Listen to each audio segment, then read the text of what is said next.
Jawapan. Cuba cara bersemangat dalam sedekah. Pertama, bila ilmu tentang sedekah. Bertatapu fadilah-fadilah sedekah. Yang cukup jai hadis dan ayat yang menyangkut dengan fadilah sedekah. Olehnya pengalaman-pengalaman orang yang bersedekah. Pengalamannya berita pasti macam pengalaman unik orang yang jemaat bersedekah. Dengan timuh semangat bersedekah. Cuma Nabi kadang bersumpah han gasian urang bersedekah pakai. Dan le urang mudah rezeki karena murah hati bersedekah. Jika ada urang sukses yang mudah rezeki, yang benar-benar sukses, yang pasti gaknya urang murah hati. Makin berat murah hati, makin Allah lebih murah ke dayong. Jika akibat urang kredit, menyerta periksa kut jaga akibat urang kredit.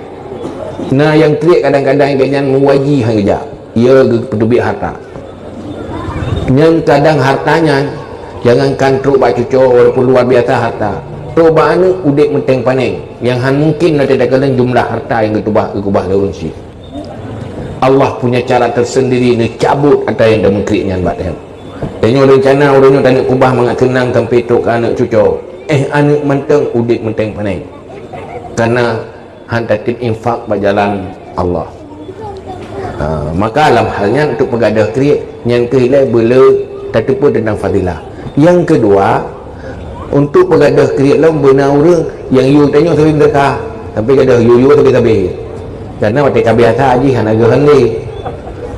Yang kedua, tak bersedekah harapan benar balasan 10 menyerta atas harap balasan 10-nya hino hidunya yang gadah pahala akhirat. Tapi balasan 10-nya ide akhirat. Yang ada pahala dunia. Yang betul kiban dalam sedekah, itanya bujik ke amal akhirat pada sisi Allah. Cuman fadilah hidup-hidupnya dari sedekahnya tidak nak keroi. Tapi menyo kata tuju ke dunia, kata kasat untuk manfaat dunia dan akhirat. Menyo kata kasat manfaat akhirat manduana. Yang bersih bukan ikhlasnya bersih lagi orang me motor me Honda. Fokus ke duka. Bila jenis sedekah fokus tanya pahala akhirat. Mat asap pastinya hana payah tadi.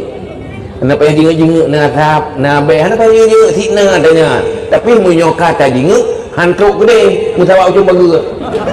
Ada kalau likur dia asap tagah ajunya ke ujung bager. Menanlah munyo tanya beramal tujuan akhirat. Man fadilah dunia kok jai. Maka ulung yang minta akhirat akan merempak dunia dua-duanya. Ulung minta dunia akan merempak akhirat. Maka hinan beruntung orang yang punya hati yang ikhlas. Dunia akhirat bahagia. Bantu buat bab ikhlas, bab rianya nyak buat di mata. Han selesai dengan jawaban.